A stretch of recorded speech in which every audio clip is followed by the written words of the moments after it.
नमस्कार दोस्तों, मैं हूं बेनाम और आप सुन रहे हैं हॉरर कहानी, वो भी मेरी जुबानी। दोस्तों, आज की हमारी कहानी पंजाब के पठानकोट के रहने वाले एक शख्स की है जिसका नाम मनदीप है, जो कि पेशे से एक ट्रक ड्राइवर है। तो चलिए अब ये कहानी मनदीप के पॉइंट ऑफ व्यू से सुनते हैं। लेकिन कहानी को शुरू करने से पहले, जैसा कि मैं आप लोगों से हमेशा कहता हूं कि वैसे तो आप लोगों ने बहुत सी हॉरर कहानियां सुनी होंगी, लेकिन मुझे पूरी उम्मीद है कि आज की हमारी ये कहानी सुनकर आपको सच में डर का एहसास होने वाला है। बस मेरी आपसे इतनी गुजारिश है कि आप अगर इस कहानी को पूरा सुनेंगे तो आपको सच में बहुत ज्यादा मजा आने वाला है। साथ ही अगर आप पहली बार हमारे इस चैनल पर आए हैं तो चैनल को अभी सब्सक्राइब कर लीजिए। ऐसा करने से हमारी और आपकी नजदीकियां बढ़ जाएगी और आगे आने वाली वीडियो आप तक आसानी से पहुंच जाएगी। तो ज्यादा समय ना लेते हुए जल्दी से अपनी कहानी को शुरू करते हैं। दोस्तों, मेरा नाम मनदीप है और मैं पंजाब के पठानकोट का रहने वाला हूं और पेशे से एक ट्रक ड्राइवर हूं। मुझे ट्रक ड्राइविंग का काम करते हुए आज लगभग 20 साल हो चुके हैं। लेकिन इन 20 सालों में मेरे साथ कई बार ऐसी डरावनी घटनाएं हुई हैं जिनके होने के बाद मेरा मन कई बार इस ट्रक ड्राइविंग के काम को छोड़ देने का करता है। लेकिन मेरे घर में मेरे अलावा कोई दूसरा इंसान कमाने वाला नहीं है और इसी वजह से मजबूरी में मुझे ये काम करना पड़ रहा है, क्योंकि कोई दूसरा काम करने पर ट्रक ड्राइविंग के जितने पैसे भी नहीं मिलते हैं। और इसी वजह से पैसों के लालच में मैं लगातार यह काम करते जा रहा हूं। खैर, वैसे तो रोजाना ही कोई ऐसी घटना नहीं होती है, लेकिन कभी कभार साल में 1-2 बार कुछ ऐसे हादसे हो ही जाते हैं जो कि अंदर से झकझोर देते हैं। और आज मैं आप लोगों को मेरे साथ घटी एक ऐसी ही डरावनी घटना के बारे में बताने जा रहा हूं, जिसको सुनने के बाद आप लोगों को सच में इस चीज का एहसास होगा कि हम ट्रक ड्राइवर लोग हमेशा अपनी मौत को अपनी हथेली पर लेकर चलते हैं, क्योंकि हम लोगों को हर वक्त अपनी जान का खतरा बना रहता है। चाहे फिर वो ट्रक चलाते हुए एक्सीडेंट होने का खतरा हो या फिर ऐसी डरावनी घटनाओं में डर के मारे हार्ट अटैक आने से मरने का खतरा हो। वैसे तो मैं एक बहुत ही बहादुर और दिलेर इंसान हूं, लेकिन कभी कभी कुछ घटनाएं ऐसी होती हैं जिनके सामने हमारी बहादुरी और दिलेरी भी फीकी पड़ जाती है। और उन घटनाओं के होने के बाद हम ये सोचने पर मजबूर हो जाते हैं कि आज तो बाल बाल ही मरते मरते बचे हैं। और ऐसा विचार कई घटनाओं के होने के बाद मेरे दिमाग में कई बार आ चुका है। और आज उन्हीं घटनाओं में से एक घटना मैं आप लोगों को बताने जा रहा हूं, जो कि मेरे जीवन में घटी अब तक की सबसे ज्यादा डरावनी घटना है। और उस घटना के होने के बाद मैं पूरी कोशिश करता हूं कि मैं रात के वक्त ट्रक नहीं चलाऊं तो ही अच्छा है, चाहे मुझे दिन के समय कितनी ही दिक्कतों का सामना करना पड़े। लेकिन मैं रात के वक्त बहुत ही कम ट्रक चलाया करता हूं, और अगर चलाता भी हूं तो रात को सिर्फ 10-11 बजे तक चलाता हूं और फिर सुबह 4-5 बजे फिर से स्टार्ट कर लेता हूं। लेकिन जो बीच वाली रात का समय होता है, उस समय मैं ट्रक को अब कभी भी नहीं चलाता हूं, क्योंकि उस वक्त मेरे साथ कई बार डरावनी घटनाएं हुई थी और इसी वजह से मैंने उस वक्त ट्रक चलाना ही बंद कर दिया है। दरअसल यह बात आज से कुछ साल पहले की है। मैंने अपना ट्रक एक ट्रांसपोर्ट कंपनी में लगा रखा था और उस ट्रांसपोर्ट कंपनी से मुझे रोजाना माल भरकर ज्यादातर गुजरात के सूरत जाना होता था। मैं महीने में अगर माल के 10 चक्कर लगाता था तो उन 10 में से 7 चक्कर तो मेरे गुजरात के सूरत के ही होते थे और सिर्फ 3 चक्कर ही मैं किसी और जगह पर जाकर आता था, क्योंकि आपने सुना होगा कि गुजरात में कपड़ा फैक्ट्री और धागे बनाने की फैक्ट्रियां बहुत ज्यादा हैं। और इसी वजह से हमारे पंजाब में जो कपास की खेती की जाती है, उस कपास की खेती से पैदा होने वाली रुई को हमारी फैक्ट्री से हम लोग ट्रकों में भरकर गुजरात पहुंचाने का काम करते हैं।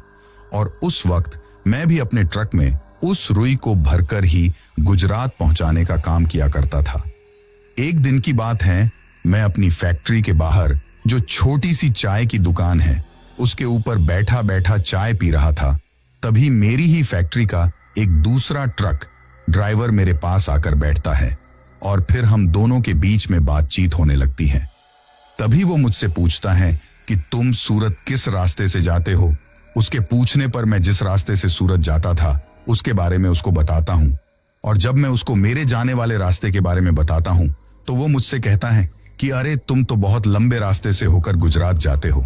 आज मैं तुमको एक शॉर्टकट रास्ते के बारे में बताता हूँ और उस रास्ते से तुम लगभग 5 घंटा पहले ही गुजरात पहुंच जाओगे। यानी कि तुम्हारे 5 घंटे का समय उस शॉर्टकट रास्ते से जाने पर बचने वाला है और बहुत ज्यादा डीजल की भी बचत होने वाली है। जब मैंने उस आदमी के मुंह से यह बात सुनी तो मैं बहुत ज्यादा खुश हो जाता हूं और उससे कहता हूं कि अरे ये तो बहुत अच्छी बात है, तुमने आज से पहले मुझे इसके बारे में क्यों नहीं बताया। और उससे ये बात कहकर मैं उस आदमी से उस शॉर्टकट रास्ते के बारे में पूछता हूं। मेरे पूछने पर वो मुझे उस शॉर्टकट रास्ते के बारे में अच्छी तरीके से समझा देता है। और फिर उस दिन मैंने मेरे मन ही मन में तय कर लिया था कि आज शाम को गाड़ी भरने के बाद मैं उसी रास्ते से अपने ट्रक को लेकर जाऊंगा, और अगर वह रास्ता सही लगा तो फिर आज के बाद मैं पहले जिस रास्ते से गुजरात जाता था उस रास्ते से जाना बंद कर दूंगा और इस नए वाले शॉर्टकट रास्ते से ही जाऊंगा। इसके बाद उस दिन शाम को ट्रक में माल भरते ही मैं अपनी फैक्ट्री से अपनी पर्ची कटवा कर अपने ट्रक को स्टार्ट करता हूं और उस आदमी ने जिस शॉर्टकट रास्ते से मुझको जाने के लिए कहा था उस रास्ते की तलाश में निकल पड़ता हूं। और थोड़ी देर हाईवे पर चलने के बाद मुझे वो रास्ता दिखाई देता है, जिसके बाद मैं अपने ट्रक को उस शॉर्टकट रास्ते पर ले लेता हूं। अब शाम के लगभग 7 बज रहे थे और चारों तरफ धीरे धीरे अंधेरा हो रहा था।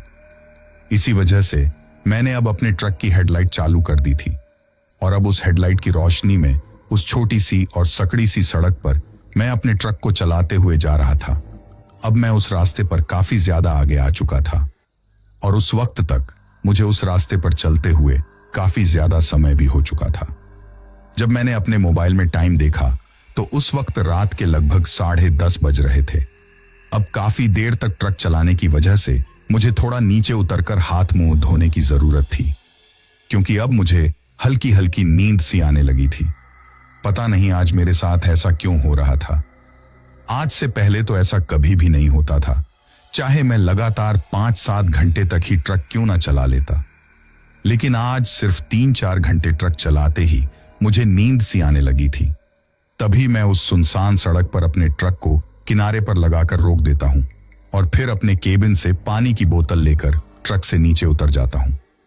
ट्रक से नीचे उतरते ही मुझे टॉयलेट करके आने का एहसास होता है और फिर इसके बाद मैं अपनी पानी की बोतल को तो वापस केबिन में रख देता हूं और अपने ट्रक से थोड़ा दूर जाकर सड़क के बगल में ही खड़ा होकर टॉयलेट करने लगता हूं। उस वक्त जहां पर मैं टॉयलेट कर रहा था उसके आगे सड़क के बगल में ही एक गहरी खाई सी थी और उसी खाई के किनारे पर खड़ा होकर मैं टॉयलेट कर रहा था। अब मैंने टॉयलेट करते करते ही अपनी नजरों को चारों तरफ घुमाकर देखा। उस वक्त मुझे वह सड़क बहुत ज्यादा सुनसान लग रही थी और वहां पर काफी ज्यादा घना अंधेरा था। उस अंधेरे को और भी ज्यादा डरावना उस सड़क के दोनों तरफ जो बड़े बड़े पेड़ और झाड़ियां थी वो बना रहे थे। अभी मैं वहीं पर खड़ा था कि तभी मुझे उस खाई में से किसी के कुछ खाने की आवाज आती है और जब मैं उस खाई में थोड़ा नीचे की तरफ झांक कर देखता हूं तो एक कुत्तों का झुंड मुझे वहां पर कुछ खाता हुआ दिखाई देता है और वो किसी एक ही चीज को सारे के सारे मिलकर खा रहे थे। तभी मैं अपने फोन की लाइट जलाता हूं और उस लाइट की रोशनी में उस खाई के अंदर देखने की कोशिश करता हूं। वो खाई ज्यादा गहरी नहीं थी, सिर्फ 3-4 फीट ही गहरी थी। जब मैंने अपने फोन की रोशनी से उस खाई में देखने की कोशिश की तो उस वक्त फोन की रोशनी में मुझे जो कुछ भी उस खाई के अंदर दिखाई दिया उसको देखते ही मैं बहुत ज्यादा डर जाता हूं और मेरी आंखों के सामने जो उस वक्त नजारा था उसको देखकर मैं इतना ज्यादा डर गया था कि मैं आप लोगों को बता भी नहीं सकता। क्योंकि जैसे ही मैंने अपने फोन की रोशनी डालकर उस खाई में देखा तो मुझे दिखाई देता है कि उस खाई में एक आदमी की लाश पड़ी हुई है और उस लाश को वो कुत्ते नोच नोच कर खा रहे हैं। अब इस चीज को देखकर तो मैं थोड़ा बहुत ही डरा था, लेकिन इसके साथ ही मुझे वहां पर कुछ ऐसा दिखाई देता है जिसको देखने के बाद मैं सोचता हूं कि ऐसा कैसे हो सकता है और उस चीज को देखकर मैं समझ जाता हूं कि आज मैं एक बहुत ही गलत जगह पर रुक गया हूं। मैंने एक बहुत ही गलत जगह पर अपने ट्रक को रोक लिया है और अब मुझे जितना जल्दी हो सके यहां से भाग जाना चाहिए। क्योंकि जब मैंने अपनी मोबाइल की रोशनी से उस खाई में देखा तो पहले तो मुझे उस लाश को वो कुत्ते खाते हुए दिखाई देते हैं, लेकिन जब मैं गौर से उस तरफ देखता हूं तो मुझे दिखाई देता है कि उन्हीं कुत्तों के बीच एक बूढ़ी औरत बैठी हुई है और वो भी उन कुत्तों के साथ साथ उस लाश को फाड़ कर खा रही हैं और बीच बीच में उस लाश के मांस के टुकड़े निकालकर उन कुत्तों के मुंह में भी दे रही हैं, उन कुत्तों को भी खिला रही हैं और उनके साथ ही खुद भी खा रही हैं। वो उस लाश को इस तरीके से खा रही थी जैसे कि कोई इंसान किसी तरबूज को खाता है, ठीक उसी तरह। अब मैं एक टक खड़ा रहकर वो सब देख रहा था। तभी मैं मेरे मन ही मन में सोचता हूं कि अरे तू यहाँ पर खड़ा खड़ा क्या देख रहा है? अगर इस औरत ने तुझको देख लिया तो ये तुझको भी यहीं पर फाड़ कर खा जाएगी, क्योंकि उसको इस तरह से उस लाश को खाता हुआ देखकर मैं इतना तो समझ गया था, ये कोई नॉर्मल औरत नहीं है। हो सकता है कि ये कोई चुड़ैल या फिर डायन हो, लेकिन तभी पता नहीं, शायद मेरे मोबाइल की रोशनी उस औरत की आंखों में पड़ गई थी, और जैसे ही मेरे मोबाइल की रोशनी उसकी तरफ पड़ती है तो अचानक से मेरी तरफ देखती है, और जब उसने मेरी तरफ देखने के लिए अपना चेहरा मेरी तरफ घुमाया तो उसका चेहरा देखकर तो मैं थर थर कांपने लगा था और मेरे पूरे बदन से पसीना निकलने लगा था, क्योंकि उसका चेहरा दिखने में बहुत ही ज्यादा डरावना था। उसका चेहरा पूरी तरीके से सड़ा हुआ था, और इसके साथ ही उन कुत्तों की तरह ही उसके साइड के 2 दांत बाहर की तरफ निकले हुए थे, और उन्हीं 2 दांतों से वो उस लाश को फाड़ फाड़ कर खा रही थी। मैंने आज से पहले किसी भी औरत का चेहरा इतना खराब और इतना ज्यादा डरावना नहीं देखा था, और उसका चेहरा देखते ही मैं समझ जाता हूं कि ये कोई डायन या चुड़ैल ही है। इसके बाद मैं किसी तरह हिम्मत करके फटाक से वहां से अपने कदमों को पीछे की तरफ हटाता हूं और दौड़कर अपने ट्रक के केबिन के पास जाता हूं और फटाफट अपने ट्रक के केबिन में बैठकर अपने ट्रक को स्टार्ट करके वहां से फुल स्पीड में अपने ट्रक को दौड़ा लेता हूं। लेकिन अब भी मेरी आंखों के सामने वही मंजर दिखाई दे रहा था। मुझे समझ में ही नहीं आ रहा था कि यह आज मैंने क्या देख लिया है, और उससे भी ज्यादा डर मुझे इस बात का लग रहा था कि उस बूढ़ी चुड़ैल ने मुझको देख लिया है, और अब कहीं वो मुझे मारने के लिए मेरे पीछे ना पड़ जाए। उस वक्त मैं अकेला ही ट्रक चला रहा था। मेरे साथ कोई भी खलासी या कोई दूसरा आदमी नहीं था, और आप तो जानते ही हैं एक अकेला आदमी कितना ज्यादा डर जाता है। 2 लोग होते हैं तो आपस में बातचीत करके अपने डर को थोड़ा कम कर लेते हैं, लेकिन उस वक्त मैं अकेला ही अपने ट्रक को भगाते हुए लेकर जा रहा था। अभी मैं अपने ट्रक को भगा ही रहा था, और अब उस जगह से मैं लगभग 20 से 25 किलोमीटर आगे आ गया था। तभी मुझे उस सड़क के एक घुमाव में ही एक आदमी चलता हुआ दिखाई देता है। वो आदमी मुझे मेरे ट्रक की हेडलाइट की रोशनी में एक बूढ़े आदमी की तरह नजर आ रहा था, यानी कि उसने जो कपड़े पहन रखे थे उनको देखकर ऐसा लग रहा था कि ये कोई बूढ़ा आदमी ही है। तभी मैं सोचता हूं कि इस आदमी को जहां भी जाना है मैं इसको छोड़ दूंगा और इसको अपने ट्रक में बिठा लेता हूं, ताकि मेरे डर का स्तर थोड़ा कम हो, और इस आदमी से पूछ भी लूंगा कि क्या कभी इस सड़क पर कोई ऐसे डरावने हादसे होते हैं, और हो सकेगा तो इसको अभी कुछ देर पहले ही मेरे साथ हुई उस डरावनी घटना के बारे में भी बताऊंगा। तभी मैं अपने मन से ही अपने ट्रक को उसके पास ले जाकर रोक देता हूं, और मेरे ट्रक को रुकता हुआ देखकर वो बूढ़ा आदमी वहीं पर रुक जाता है और पलटकर मेरी तरफ देखता है। तभी मैं अपने ट्रक की हेडलाइट की रोशनी को थोड़ा डाउन करता हूं, और मेरे ट्रक के केबिन में बैठे बैठे ही उस आदमी को आवाज लगता हूं कि बाबा आपको कहां जाना है। तो वो आदमी अपने मुंह से तो कुछ नहीं बोलता है, लेकिन अपने हाथ से आगे की तरफ इशारा करता है। तो उसको आगे की तरफ इशारा करता हुआ देखकर मैं उससे कहता हूं कि आप मेरे साथ आ जाओ, मैं आपको आगे छोड़ दूंगा। मेरे इतना कहते ही वो आदमी फटाक से मेरे ट्रक के फाटक को खोलकर मेरे ट्रक में चढ़कर बैठ जाता है, और उसको अचानक से इस तरह से बैठता हुआ देखकर मैं काफी ज्यादा शॉक हो जाता हूं, क्योंकि कोई भी अनजान आदमी किसी भी ट्रक वाले के साथ इस तरीके से एक बार के कहने पर ही नहीं बैठता है। लेकिन वह बूढ़ा आदमी तो मेरे इतना कहते ही मेरे साथ बैठ गया था। तभी मैं उसको अपने साथ अपने ट्रक को लेकर आगे की तरफ जाने लगता हूं, लेकिन उस वक्त भी मेरे शरीर पर काफी ज्यादा पसीना आया हुआ था और मैं बहुत ज्यादा डरा हुआ था। उस वक्त मेरी सांसें भी काफी तेज तेज चल रही थीं, जो कि उस घटना के होने के बाद से ही इस तरीके से तेज हो चुकी थी। मुझको इस तरह से हांफता हुआ देखकर वो बूढ़ा आदमी मुझसे पूछता है कि क्या हुआ, तुम इस तरीके से हांफ क्यों रहे हो। तो मैं उस बूढ़े आदमी से कहता हूं कि आप मुझे पहले ये बताइए कि ये रास्ता ठीक है या नहीं। मैं पहली बार इस रास्ते पर आया हूं और मुझे गुजरात जाना है। मेरे ऐसा कहने पर वह बूढ़ा आदमी मुझसे कहता है कि रास्ता तो ठीक ही है, पर तुम आदमी ही गलत आ गए हो इस रास्ते पर। जब उस बूढ़े आदमी ने मुझे वह बात कही तो मुझे उसकी वह बात कुछ समझ में नहीं आई। तभी मैं उस बूढ़े आदमी से कहता हूं कि मैं आपकी बात का मतलब समझा नहीं। मेरे ऐसा कहने पर वो बूढ़ा आदमी मुझसे कहता है कि थोड़ी ही देर में तुम्हें सब कुछ समझ में आ जाएगा। पर मुझे तो उस बूढ़े आदमी की कोई भी बात ठीक तरीके से समझ में नहीं आ रही थी, कि वह बूढ़ा आदमी ये बातें किस बारे में बोल रहा है। लेकिन थोड़ी ही देर में मैं उस बूढ़े आदमी से खुद से ही चलाकर कहता हूं कि अभी मेरे साथ पीछे एक बहुत ही भयंकर और डरावनी घटना हुई है। इसके बाद मैं उस बूढ़े आदमी को उस घटना के बारे में सब कुछ बताता हूं। मेरे मुंह से पूरी बात सुनने के बाद वह बूढ़ा आदमी मेरी तरफ देखकर एक अजीब सी भारी सी आवाज में मुझसे कहता है कि तुमको वहां से इस तरह से भागकर नहीं आना चाहिए था और तुमने सबसे पहली गलती तो वहां पर रुककर वो सब देखकर कर दी थी, और उससे भी बड़ी गलती तुमने वहां से भागकर कर दी। अगर तुमने वो सब देख ही लिया था तो तुम्हें वहां से भागना नहीं चाहिए था और तुमको वहीं पर रुक जाना चाहिए था। जब मैंने उस बूढ़े आदमी के मुंह से यह बात सुनी तो मुझे उसके ऊपर काफी ज्यादा गुस्सा आता है और मैं उससे कहता हूं कि अरे बाबा, तुम कोई पागल वागल हो क्या?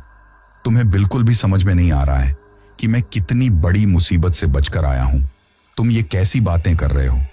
तुम ये बात क्यों कह रहे हो कि तुमको वहां से भागकर नहीं आना चाहिए था? अगर आज मैं वहां से भागकर नहीं आता तो शायद वह बूढ़ी औरत आज मुझे वहीं पर मार देती।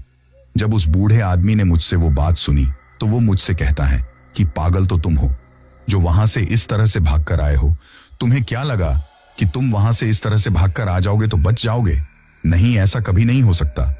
एक बार जो उस बूढ़ी औरत की नजरों के सामने आ जाता है वो फिर कभी भी बच नहीं पाता। और तुम ये मत सोचो कि तुम वहां से भागकर बच गए हो, क्योंकि यह पूरा रास्ता उस बूढ़ी औरत का ही है और इस रास्ते पर जब तक तुम हो तब तक तुम उस बूढ़ी औरत के कब्जे में ही हो।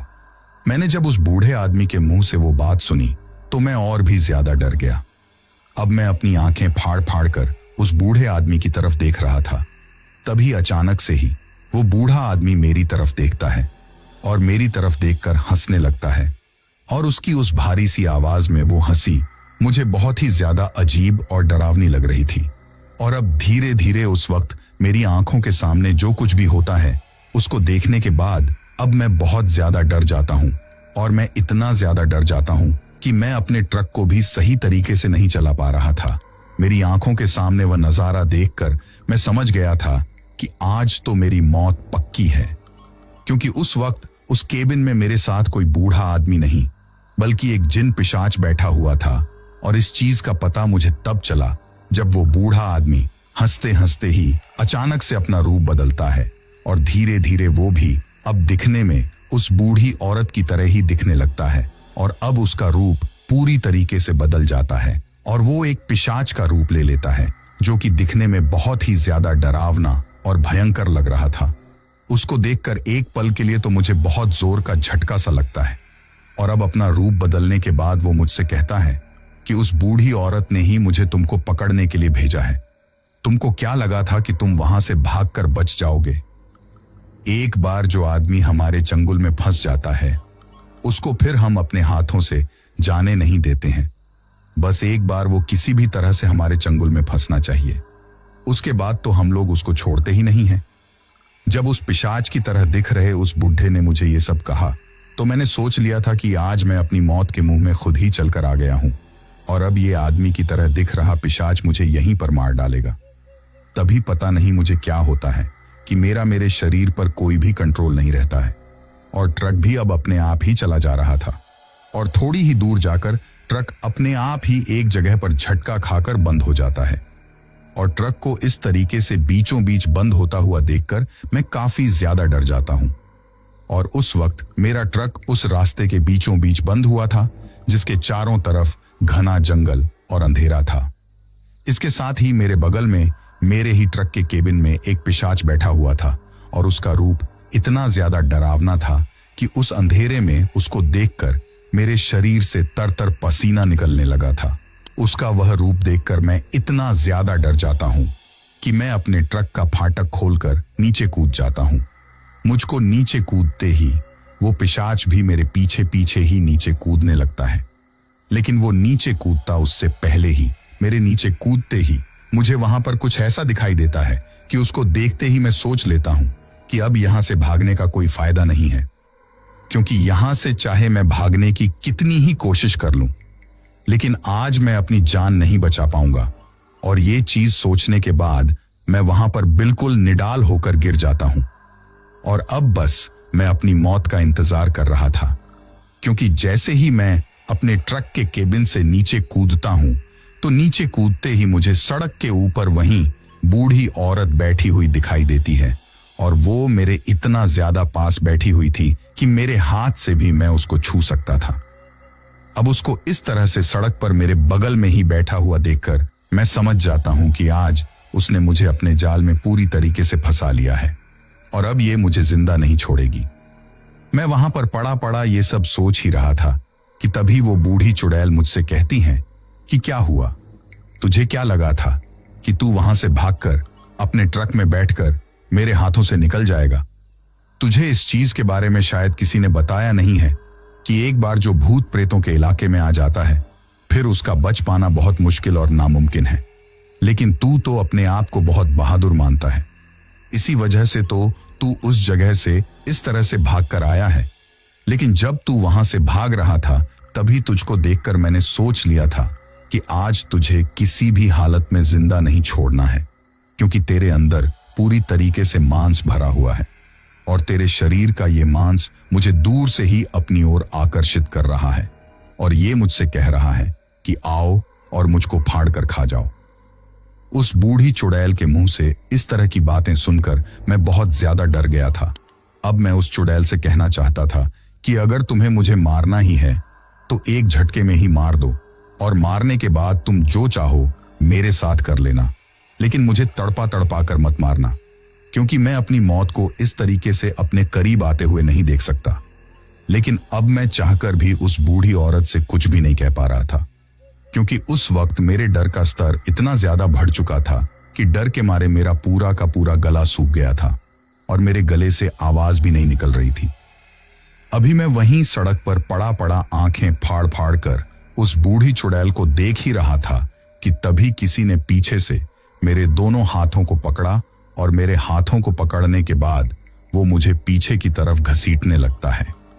जैसे ही वो मुझे घसीटने लगता है तो मैं मेरे सर को ऊपर की तरफ करके देखता हूं तो मुझे मेरे ऊपर वहीं जिन पिशाच दिखाई देता है जो थोड़ी देर पहले मेरे साथ ट्रक के केबिन में बैठा हुआ था, और अब वो मुझे पीछे से पकड़कर घसीटते हुए सड़क के बीचों बीच लेकर जाता है और सड़क के बीचों बीच ले जाकर वो मुझे मेरे कंधों को दबाकर वहीं पर लिटा देता है और मुझको इस तरह से लिटाने के बाद वो उस बूढ़ी चुड़ैल की तरफ को इशारा करता है और उस पिशाच का इशारा मिलते ही वो चुड़ैल वहां से उठकर अजीब तरीके से चलते हुए मेरे पास आती हैं और मेरे पास आकर मेरे पैरों पर बैठ जाती हैं और मुझसे कहती हैं कि अब मैं तुझे भी ठीक उसी तरीके से फाड़ कर रख दूंगी जिस तरीके से तूने मुझे उस आदमी को खाते हुए देखा था। उस वक्त मैं अपनी मौत को बहुत ही ज्यादा करीब से देख रहा था और मुझे इस चीज का अच्छी तरीके से अंदाजा था कि अब यह बूढ़ी चुड़ैल किसी भी वक्त मेरे साथ कुछ भी कर सकती है और अब शायद थोड़ी ही देर में यहीं पर मुझे मार देगी और मुझे भी फाड़ कर खा जाएगी। उस वक्त मैं डर के मारे मेरे मन ही मन में भगवान को याद करने लगा था कि हे भगवान, अगर तुझे मुझे मारना ही है तो एक झटके में ही मार दे, लेकिन इस तरीके से इस चुड़ैल के हाथों मुझे तड़पा तड़पा कर क्यों मरवा रहा है? इससे अच्छा तो तुम मुझे यहीं पर हार्ट अटैक लाकर मार दो। अब मैं पड़ा पड़ा अपने मन ही मन में भगवान को याद कर रहा था, तभी मुझे उस चुड़ैल के पीछे की तरफ से एक रोशनी सी आती हुई दिखाई देती है और वह रोशनी अब धीरे धीरे मेरे करीब आ रही थी और थोड़ी ही देर बाद मुझे दिखाई देता है कि मेरी तरह का ही एक दूसरा ट्रक मेरे ट्रक के बगल में आकर रुकता है और उस ट्रक के रुकते ही वो बूढ़ी चुड़ैल खड़ी होकर उसकी तरफ देखने लगती है।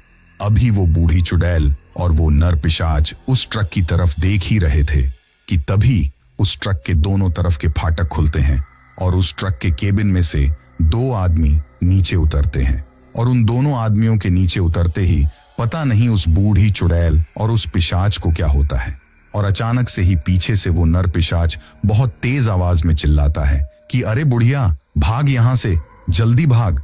और उसके इतना कहते ही वह बूढ़ी चुड़ैल भी जोर से चिल्लाती है और चिल्लाते हुए वो दोनों पीछे की तरफ भाग जाते हैं और पता नहीं अंधेरे में ही कहां गायब हो जाते हैं। और उन लोगों को इस तरह से भागता हुआ देखकर मैं बहुत ज्यादा अचंभित हो जाता हूं। अभी भी मैं वहीं पर सड़क पर पड़ा हुआ था, तभी वो दोनों आदमी जो ट्रक से उतरे थे वो मेरे पास आते हैं और जैसे ही वो मेरे पास आते हैं तो उनमें से एक आदमी का चेहरा देखते ही मैं उस आदमी से कहता हूं कि अरे तुम यहां पर कैसे? दरअसल वो वही ट्रक ड्राइवर था जिसने मुझे इस शॉर्टकट रास्ते के बारे में बताया था। तो वह आदमी मुझसे कहता है कि अरे तुम इस तरीके से सड़क पर क्यों पड़े हुए हो? वो बूढ़ी औरत और वो बूढ़ा आदमी कौन था?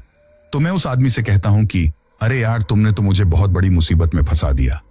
मैं तो अच्छा खासा हाईवे से होता हुआ ही जाता था, लेकिन तुम्हारे इस शॉर्टकट रास्ते के चक्कर में आज मौत के मुंह में फंस गया हूं।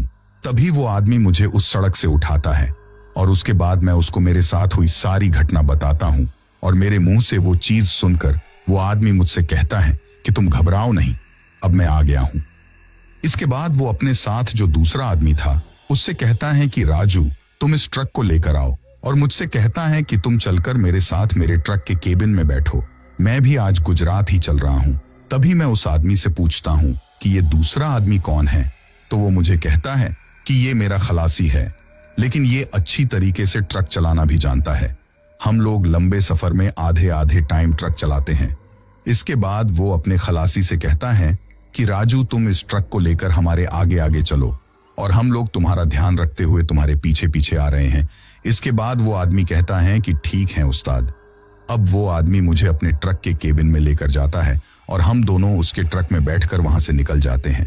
तभी मैं उस आदमी से पूछता हूं कि मुझे यह बात समझ में नहीं आई कि तुम्हें देखते ही वो चुड़ैल और वो पिशाच इस तरीके से भाग क्यों गए? तो वो आदमी हंसते हुए मुझसे कहता है कि पता नहीं, शायद उनको मुझसे डर लगा होगा, और उस बात को वो वहीं पर हंसी मजाक में ही टाल देता है। मुझे उस बात का कोई भी स्पष्ट जवाब नहीं देता है। इसके बाद मैं उस आदमी से कहता हूं कि अगर तुम्हें आज गुजरात आना ही था तो तुमने मुझे शाम के वक्त ही क्यों नहीं बताया? हम दोनों साथ साथ ही आ जाते। तो वो आदमी मुझसे कहता है कि अरे, तुम्हारे आने के बाद ही फैक्ट्री के मालिक ने मुझे गुजरात माल पहुंचाने के लिए कहा था और इसी वजह से मैं यहां पर आया। मेरा पहले गुजरात आने का कोई भी प्लान नहीं था। अगर मेरा कोई प्लान होता तो मैं तुम्हें जरूर बताता। इसके बाद जैसे ही हम लोग गुजरात के बॉर्डर पर पहुंचते हैं तो फिर वो आदमी अपने ट्रक को रोक देता है और अपने खलासी को फोन करके उसको भी मेरे ट्रक को रोकने के लिए कहता है, क्योंकि उस वक्त मुझे गुजरात में दूसरी तरफ किसी अलग जगह पर माल पहुंचाना था और उसको किसी दूसरी जगह पर पहुंचाना था। इसी वजह से अब आगे का रास्ता हम लोगों को अलग अलग ही तय करना था और उस वक्त तक तो दूसरा दिन भी हो चुका था और अब दिन के समय तो कोई डरने की बात नहीं थी। इस तरीके से उस रात में उस आदमी की मदद की वजह से उस चुड़ैल के चंगुल से बच गया और मौत के मुंह से निकलकर बाहर आ गया। यहां तक तो यह कहानी आप लोगों को बहुत ही ज्यादा साधारण सी लगी होगी, लेकिन इससे आगे जो इस कहानी में हुआ उसको सुनने के बाद आप बहुत ज्यादा चौंकने वाले हो। अब इस कहानी में आगे ऐसा क्या हुआ, ये आपको कहानी को आगे सुनकर ही पता चलेगा। दरअसल गुजरात में माल खाली करने के बाद जब मैं वापस पंजाब पहुंचा तो वो आदमी मुझे वहीं पर फैक्ट्री में ही दिखाई देता है। उसको देखकर मैं सोचता हूं कि उस वक्त तो मैं इसका अच्छी तरीके से धन्यवाद नहीं कर पाया, इसलिए अब इसके पास जाकर इसको मेरी इतनी मदद करने के लिए धन्यवाद कह देता हूं। यही सोचकर मैं उसके पास जाता हूं और उसके बाद मैं उससे कहता हूं कि मेरी जान बचाने के लिए तुम्हारा बहुत बहुत धन्यवाद। अगर उस रात को तुम मेरी जान नहीं बचाते तो मेरा तो पूरा परिवार ही लुट जाता। जब मैंने उस आदमी से यह बात कही तो वो आदमी मुझसे कहता है कि तुम किस बारे में बात कर रहे हो और मैंने कब तुम्हारी जान बचाई? जैसे ही उस आदमी ने मुझसे वो बात कही तो मेरे तो चेहरे की हवाइयां ही उड़ जाती हैं और मैं उसकी तरफ अजीब तरीके से देखने लगता हूं। मैं उससे कहता हूं कि यार, तुम कैसी अजीब बात कर रहे हो? 2 दिन पहले रात को मेरे साथ जो घटना हुई थी और मैंने तुमको तुम्हारे ट्रक में बैठने के बाद सारी बातें बताई थी, वो बातें तुमको याद नहीं है क्या कि मैं किस बारे में बात कर रहा हूं? तो वो आदमी मुझसे कहता है कि तुम शायद ट्रक चलाकर बहुत ज्यादा थक गए हो या फिर तुम्हें बहुत ज्यादा नींद लेने की जरूरत है। तुम कैसी बहकी बहकी बातें कर रहे हो? मैं तो कभी गुजरात गया ही नहीं। मैं तो कल हरियाणा जाकर ही अपना माल खाली करके आया हूं। जब मैंने उस आदमी के मुंह से यह बात सुनी तो मैं बहुत ज्यादा चौंक गया और उसके बाद मैंने उससे कहा कि तुम्हारे साथ तुम्हारा वो खलासी राजू भी तो था। तो थोड़ी ही देर बाद वो आदमी अपने खलासी राजू को वहां पर बुलाता है और जब मैंने उसके खलासी राजू को वो सारी बातें बताई तो वो भी हर बात के लिए इनकार कर देता है कि हम लोग तो गुजरात गए ही नहीं। फिर इसके बाद वो आदमी मुझसे पूछता है कि तुम्हारे साथ असल में हुआ क्या है, सारी बात तसल्ली से बताओ। जब उस आदमी ने मुझको वो बात कही तो उसके बाद मैं उसको पूरी बात विस्तार से बताता हूँ। और जब उसने मेरे मुंह से वो बात सुनी तो वो आदमी मुझसे कहता है कि गलती मेरी ही है। मैं तुम्हें उस शॉर्टकट रास्ते के बारे में बताते हुए एक चीज बताना तो मैं भूल ही गया था कि उस रास्ते पर कभी भी ट्रक को बीच में रोककर नीचे नहीं उतरना है।